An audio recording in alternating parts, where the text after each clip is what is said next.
So last night, after, a day ago, 2 days ago, we finally heard that the president had given Ukraine the go-ahead to use these U.S. long-range missiles at Russia. Ukrainian troops launched an attack against a Russian border region with 6 U.S. long-range missiles. This comes after, again, Putin approved the updated doctrine lowering the threshold for the use of nuclear weapons. How many times has this guy given us a red line and said, don't cross this or it will be World War III?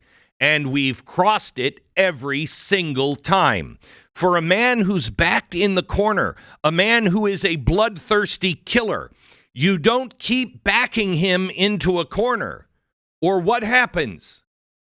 Eventually, he says, I'll have absolutely no credibility, and his people who have just been bombed with U.S. missiles, which he just said 2 days ago will be an act of war, has got to say, you know what? The worst thing I can do is not act because I'll lose all credibility in my own country and throughout the rest of the world. We have entered a moment of madness. What Joe Biden did is impeachable. Who launches 62 days before you're out of the office? Who starts World War III? By the way, there's a couple of other things you should know. This isn't the only thing going on. There's been a couple of other things. First of all, they cut some telecommunication cables. Who? We don't know, but we suspect the Chinese. The Chinese ship Yi Peng is the main suspect in an investigation now on who cut 2 undersea telecom cables between Finland and Germany. Why would you cut cables between Finland and Germany? Well, if you're going to restore the Soviet Empire, Finland was part of that Soviet Empire. They've been the ones saying, please stop all this madness.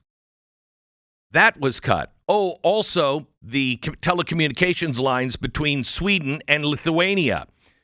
Sweden was an allied. Lithuania was an Axis. Lithuania was under Soviet rule as well. The ship sailed right over the cables when they were cut 8 a.m. on Sunday and 2 a.m. on Monday.